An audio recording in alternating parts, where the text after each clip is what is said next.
नमस्कार दोस्तों, मैं हूं कृष्ण अर्बन अक्सर। दोस्तों, वकीलों को एंगेज करना, हायर करना, सिलेक्ट करना एक बहुत ही मुश्किल काम है। बहुत सारी दुविधाएं हैं उसके अंदर, क्योंकि हर एक इंसान ये कहता है अरे मेरे पहचान में ये वकील है, दूसरा कोई कहेगा मेरे पहचान में वो वकील है, कोई और कहेगा मेरे पहचान में एक बहुत ही सीनियर वकील है।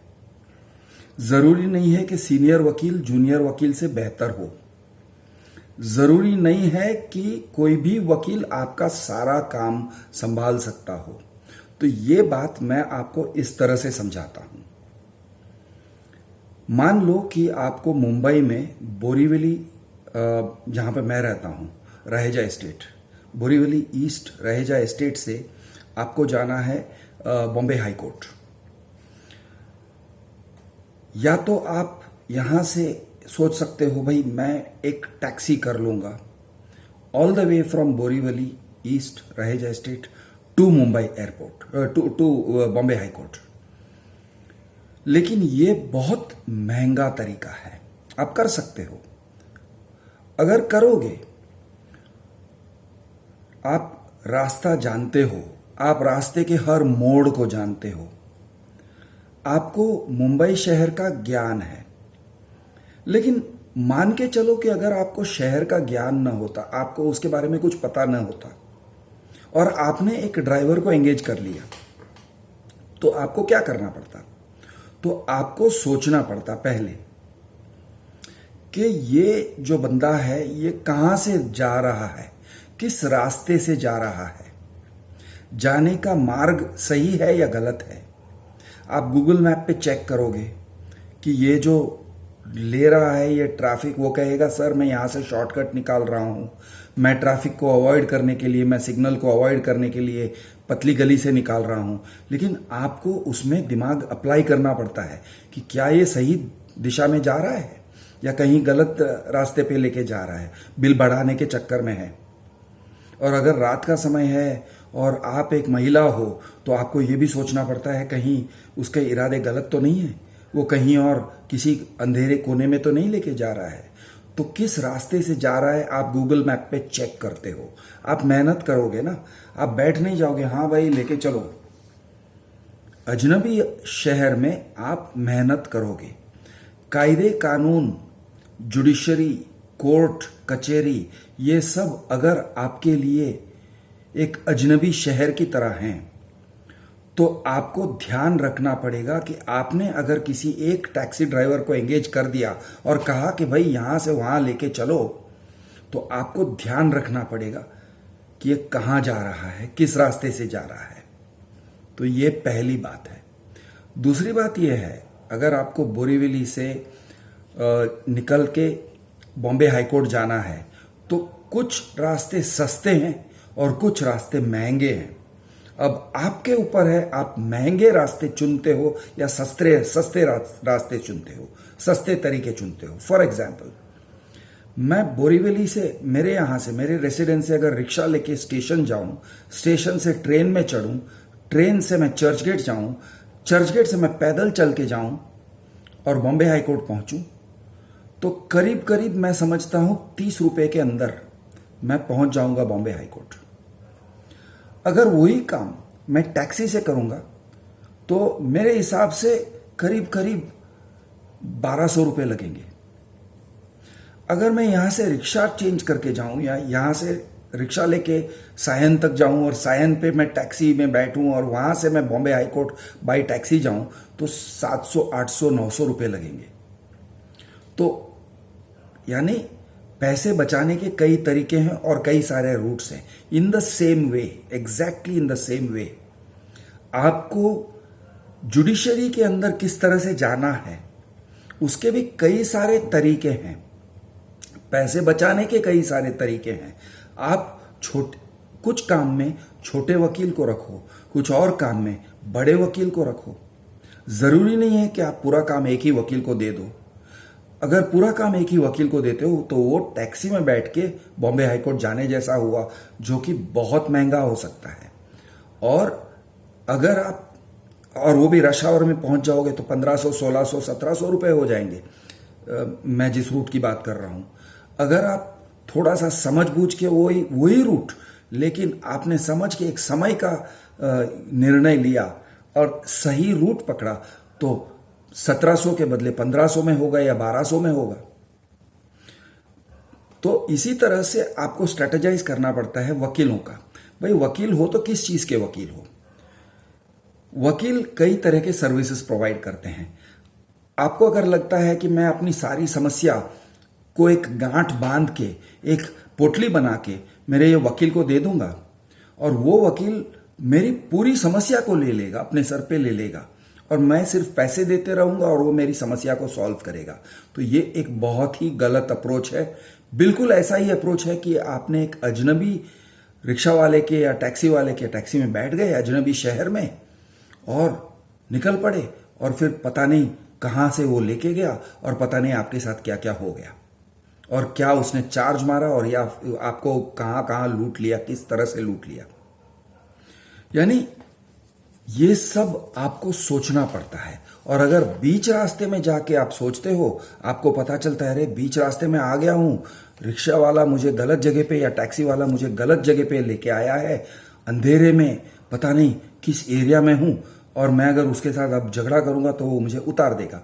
बिल्कुल यही हालत होता है लोगों का जो इस तरह से अंधविश्वास के साथ किसी वकील के को काम दे देते हैं। इसका मतलब ये नहीं है कि समझ बूझ के काम दोगे तो हर वकील सही आदमी निकलेगा, ऐसे नहीं है। कोई यानी पहचान से आया हुआ वकील भी गलत हो सकता है, या कोई अच्छा वकील भी आपके साथ गलत बर्ताव कर सकता है। हो सकता है कि वो आपको समय नहीं देता है, किसी और को समय देता है। किसी और के काम के लिए समय ही समय है, आपके काम के लिए समय नहीं है। क्यों? भाई उसकी प्रायोरिटी है, वो किसी तरह से आपके काम में अपना समय बचाता है, अपने जूनियर्स को काम दे देता है, ये सब होता है। तो मैं जो एडवाइस दे रहा हूं आपको, वो एडवाइस सिर्फ यानी एक समरी में बोलूं तो सावधान रहो भाई, और उसको तोड़ तोड़ के बोलूं तो भाई आपका जो काम है उस काम के अंदर बहुत सारे सेगमेंट्स हैं, बहुत सारे टुकड़े हैं। उन टुकड़ों को समझ लो, जान लो किस तरह के टुकड़े, किस तरह के सेगमेंट्स। तो मैं आपके कुछ टास्क्स डिफाइन करता हूं। अगर वकील को एंगेज करना है तो क्या क्या टास्क्स हो सकते हैं वकील के। पहला टास्क ये समझना कि आपके पास क्या और कौन से उपाय हैं, कौन से कोर्ट में आपके उपाय हैं। आपका अगर एक समस्या है, झगड़े का समस्या है, मान के चलते हैं, और ये मान के चलते हैं कि आप केस फाइल कर रहे हो, किसी ने आपके ऊपर केस फाइल किया है, तो जिस जगह में, जिस कोर्ट में उसने केस फाइल किया है उसी कोर्ट के वकील को पकड़ना पड़ेगा। उसी कोर्ट मतलब सिविल केस किया है तो सिविल केस वाले लॉयर को पकड़ना पड़ेगा, क्रिमिनल केस किया है तो क्रिमिनल केस वाले लॉयर को पकड़ना पड़ेगा आपको। हो सकता है कि कुछ वकील दोनों हैंडल करते हैं, ऐसे भी हो सकता है कि कुछ वकील एक ही हैंडल करेंगे, यानी वो कहेंगे भाई हम क्रिमिनल साइड का लेते हैं, सिविल साइड का लेते ही नहीं, हम देखते ही नहीं है। ये भी कह सकते हैं कि भाई हम इस कोर्ट का लेते हैं, उस कोर्ट का लेते नहीं है। फॉर एग्जाम्पल साउथ बॉम्बे वाले जो वकील होते हैं वो हमारे यहाँ जैसे कि बोरीवली कोर्ट या डिंडोशी कोर्ट या तो आते ही नहीं है, या फिर आएंगे तो वो कहेंगे भाई मेरा पूरा दिन का खर्चा दो, मेरा चार्ज बढ़ जाएगा क्योंकि मैं मेरे सारे कामकाज वहाँ के छोड़ के आ रहा हूँ। या फिर हो सकता है कि वो आपके केस में लेट पहुंचेगा क्योंकि वो है साउथ बॉम्बे वाला वकील। वो जब तक बोरीवली कोर्ट में पहुंचता है या डिंडोशी कोर्ट में पहुंचता है, आपका केस नंबर आया और गया और आप खड़े खड़े इंतजार कर रहे हो कि कब मेरा वकील पहुंचेगा। हो सकता है, अब वो इसलिए हो सकता है क्योंकि वो साउथ बॉम्बे का वकील है, वो साउथ बॉम्बे में दौड़े दौड़े हर जगह पहुंचता होगा। वो वहां पे एक ही जगह साउथ बॉम्बे में high court, civil court, magistrate court सब एक आध किलोमीटर की दूरी पे हैं सारे के सारे कंज्यूमर कोर्ट भी नजदीक है, तो वो एक जगह से दूसरी जगह, दूसरी जगह से तीसरी जगह अपने हियरिंग्स को निपटाते निपटाते पहुंच जाता है। वो अपने एरिया के अंदर है। जब वो दूर जाता है तो हो सकता है कि वो सक्षम नहीं है या वो टाइम मैनेज नहीं कर पाता है, इसलिए वो लेट पहुंचता है या फिर पहुंचता ही नहीं है, या फिर तो यानी आपके केस को भाई गुमराह कर देता है, कहीं बीच रास्ते में लाके खड़ा कर देता है, फिर ना आगे ना पीछे, फिर भाई आप संभालो, क्या करना है देख लो। यानी इस तरह के हालात हो जाते हैं लोगों के, परेशान होते हैं लोग। तो आपका वकील कहां पर है, उसकी कैपेसिटी क्या है, ये आंकना, ये इसका जजमेंट लेना, ये काम आपका है। ठीक उसी तरह जैसे ये जजमेंट लेना कि ये ड्राइवर ये रिक्शा का ड्राइवर है, टैक्सी का ड्राइवर है, काली पीली टैक्सी का ड्राइवर है, ओला उबर का ड्राइवर है, लॉन्ग डिस्टेंस ड्राइवर है जो टूरिस्ट टैक्सी चलाता है, ये सब समझना आपका काम है। मिनी बस चलाता है, छोटी गाड़ी छोटा सा बस चलाता है, या ट्रक ड्राइवर है। हर फोर व्हीलर का ड्राइवर सेम नहीं होता है। कुछ लोगों का प्रैक्टिस होता है कि वो लॉन्ग डिस्टेंस 400-500 किलोमीटर खींच लेते हैं। कुछ लोगों का प्रैक्टिस नहीं होता है, तो 100 किलोमीटर के बाद वो थक जाएगा और कहेगा मुझे सुस्ती आ रही है, मुझे सोने दो। तो आप जिस ड्राइवर को लेके जाते हो उसके बारे में जानना, उसके बारे में सारा इंफॉर्मेशन निकालना, ये आपका काम है। अब आप कहोगे काम मैं कैसे करूं, तो भाई काम तो मुश्किल है। इसके लिए कोई एक सीधा सरल रास्ता नहीं है, मेरे पास भी नहीं है। लेकिन मैं आपको इतना ही सावधान कर रहा हूं कि इस काम में गलतियां कैसे होती हैं। तो बहुत सारे ऐसी चीजें होती हैं जहां पर मैं सकारात्मक बहुत ज्यादा नहीं बन सकता हूं। मैं ये नहीं कह सकता हूं यार ये प्रॉब्लम के लिए ये सॉल्यूशन है और वो प्रॉब्लम के लिए वो सॉल्यूशन है, मैं नहीं कह सकता हूं क्योंकि मैं इंसान हूं। लेकिन मैं इतना जरूर बता सकता हूं कि भाई लोग जरा संभालो, ये टाइप के प्रॉब्लम्स खड़े हो सकते हैं। तो वकीलों के मामले में आपको किस तरह से करना चाहिए, मैं एक छोटा सा रोड मैप दिखा रहा हूं आपको कि किस तरह से आप अपना केस कंडक्ट कर सकते हो। अब मान के चलते हैं कि किसी ने आपका शोषण किया है, आपके पैसे ले लिए हैं, लूट लिए हैं आपको। हो सकता है बिल्डर, हो सकता है कोई और, हो सकता है कोई अपने रिश्तेदारों में से है।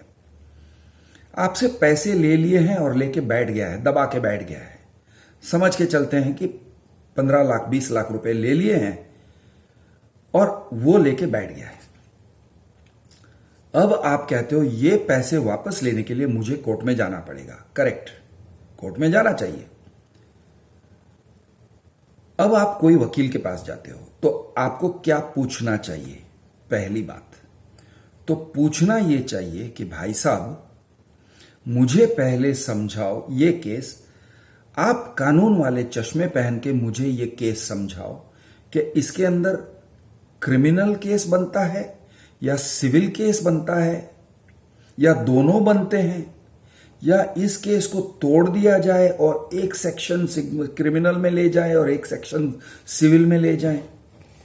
ये केस क्या है, इसका एनालिसिस जरा करके बताइए।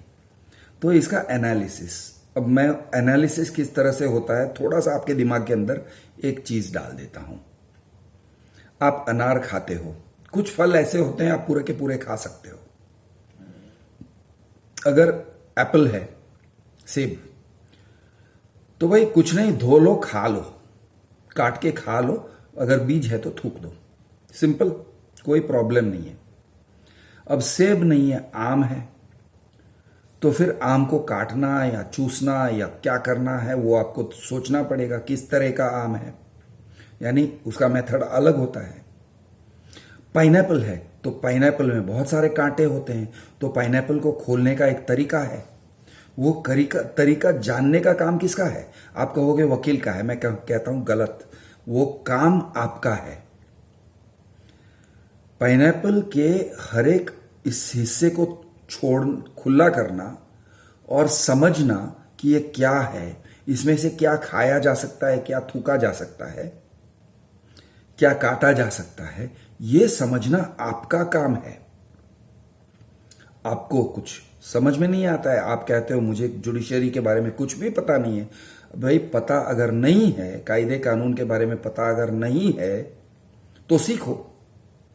आप कहते हो भाई मैं तो अपने काम धंधे में लगा हूं, तो काम धंधे में लगे हो तो जुडिशरी के बारे में, न्याय व्यवस्था के बारे में समझना वो भी आपका काम हो गया। अब हो सकता है कि आप ये काम नहीं करना चाहते थे, हो सकता है कि आपको ये काम अच्छा नहीं लगता है, लेकिन आपकी मजबूरी है कि किसी ने आपके पैसे ले लिए, लूट लिए और लूट के बैठ गए।